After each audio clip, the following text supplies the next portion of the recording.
नमस्कार जय जगन्नाथ मु कुगली आपण माने देखुछंती मु मछिया।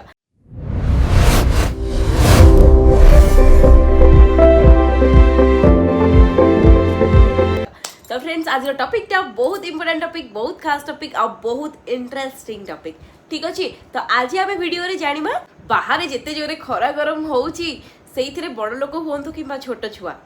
छोट छुआ देहरे खास करके घिमिरी प्रबल प्रबल मात्रा रे होता है आ खास कर से खरा दिन रे होता है देह तो कुंडई होता है घिमिरी हेले आउ ता सहित छुआ माने राति रे सोई भी पारंतेनी आ सेइथि पई आपण मानको मु किछिटा पर्सनल मोर टिप्स देबी। ठीक अच्छे तो आशा करुच्ची वीडियो टी आपण माने फुली वॉच करेंगे डेफिनेटली वीडियो टी आपण मानक पई हेल्पफुल हबो। तो चलंतु बिना किछि देरी न करी स्टार्ट करिबा आज रे सुंदर वीडियो को। जदि आपण छुआ को घिमिरी हेछि ताहाले मार्केट रो टैल्कम पाउडर बिल्कुल स्किप करंतु। ठीक अच्छे पाउडर को आप बिल्कुल भी यूज करूँ ना कहीं टाल्कम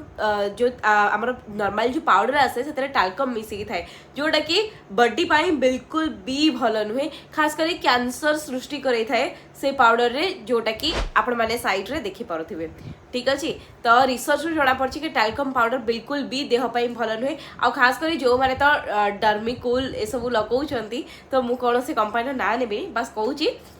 जो माने भी लगाउछंती ठंडा ठंडा पाउडर से सब बिल्कुल भी भल नुहे देह पाई तेणु करी ए सब बंद करिकी घरोई देसी उपचार आमर आजमातु बुझी पारले। तो प्रथम कथा कौन होची जदि आपन छुआ देहरे घिमिरी हेची ताहाले आपण राति रे जेतेबेले छुआ सोउची सेही समय रे चंदन लेप देता देहरे दियंतु चंदन बढ़िया से घोरी दियंतु चंदन काठ को हल्का हल्का हल्का पतला पतला लेयर रे ता ऊपर चंदन मारी दियंतु देखिबे मात्र गोटे रु 2 दिन भितरे घिमिरी बिल्कुल गायब हो जिवो। देन टिप्स नंबर 2 मुल्तानी माटी आउ गोलाप जल मुल्तानी माटी आउ गोलाप जल ए दुईटा जाको मिसेईकी आपण माने गोटे लेप प्रस्तुत करंतु आउ ताकू पूरा पतला आकार रे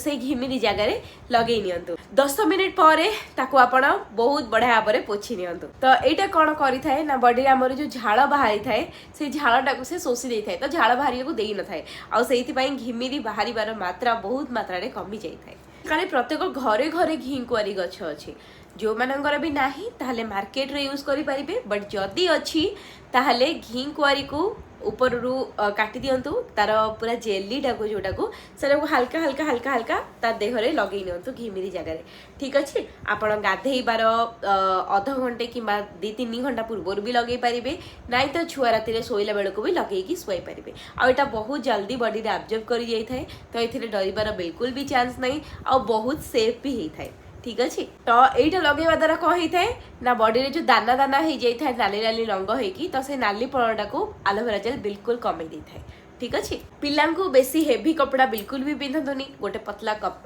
माने कॉटन गोटे कपड़ा पिंधातु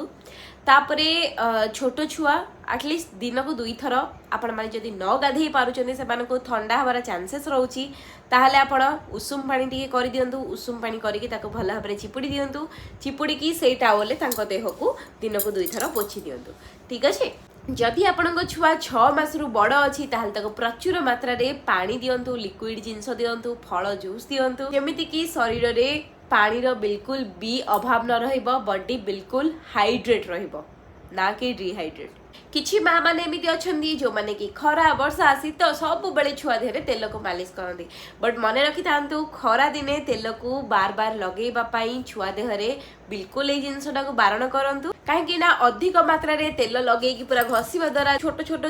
छिद्र रही थाए आम बॉडी रे से सब बंद हो जाई थाए। ठीक है आ छिद्र बंद हो गले ऑटोमेटिक घिमिरी भी बढ़िबा स्टार्ट हो जाई थाए तेणु करी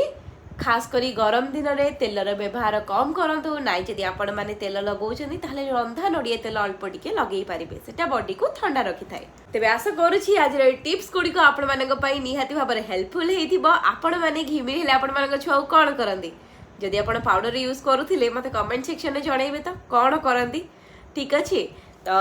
आज पाई एतिकी पुणी देखा गोटे नुआ वीडियो को नहीं से पर्यंत विदाय दियंतु। रहिल नमस्कार जय जगन्नाथ।